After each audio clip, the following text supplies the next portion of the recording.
Menecerlərin qazancı futbolçularla müqayisədə o qədər də yüksək deyil. Bu səbəbdən də onlara gördükləri iş qarşılığında 10% qazananlar da deyirlər. Lakin bu 10% hər il onlara milyonlarla gəlir gətirir.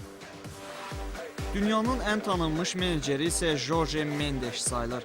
Onun işlədiyi futbolçuların siyasında Cristiano Ronaldo, Angel Di Maria, James Rodriguez, Radamel Falcao, Thiago Silva, Diego Costa, Sergio Agüero və bu kimi bir sıra ulduz oyuncuların adları var. Bundan başqa o Porto, Real Madrid, Monaco, Barcelona və Manchester United kimi klublarla da işbirliği edir. Mino Raiola, Pini Zahavi, Pere Guardiola, Pierre Frelo və Wagner Ribeiro da gördüyü işlə bütün dünyaya tanınan menecerlərdəndir. Ölkəmizdə də bu sahə inkişaf etməkdədir. Azərbaycan menecerlərinin arasında ən fəallarından biri də Erkin İbrahimovdur. O 10 ildən çoxdur ki, bu peşə ilə məşğuldur. Erkin yaxşı menecer olmağın sirrini bizimlə bölüşdü. İlk öncə futbolu bilmək lazımdır, anlamaq lazımdır, hiss eləmək lazımdır hansı futbolçu irəli gedə bilər, yəni hansı futbolçuların şəxsi keyfiyyətləri ona imkan verə bilir ki, o xaricdə oynaya bilər. İlk öncə futbolu bilməkdir. Yəni futbolu biləndən sonra artıq anlayırsan ki, hansı futbolçu hansı səviyyəli klubda oynaya bilər və s. Yəni futbolu bilmədinsə artıq başqa keyfiyyətlərə ehtiyac yoxdur.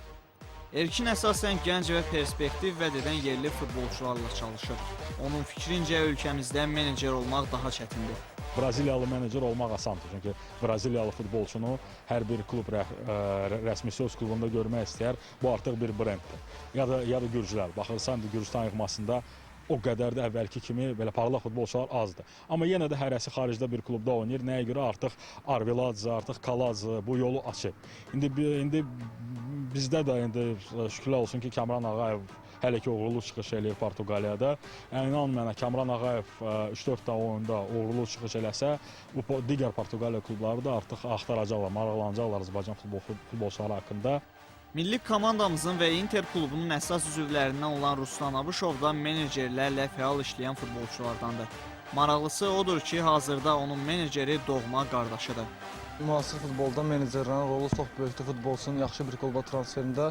Amma çox təəssüflər olsun ki, Azərbaycan futbolunda bu o qədər də gözə çarpmır. Mən istərdim ki, öz yerli menecerlərimiz Azərbaycanlı futbolçuları ölkə xaricində aparsınlar. Bu ən əsası Azərbaycan futbolu üçün çox böyük üstünlüklərdir. Və mənim də qardaşım da bildiyiniz kimi menecerdir, Sərxan. Düzdür, o çox istəmir tanınsın futbol aləmində, amma o da mənim dediklərimin dəstəkləyir ki, yerli menecerlər, yerli futbolçuları ən azından Avropanın orta səviyyəli klublarına aparmalıdır.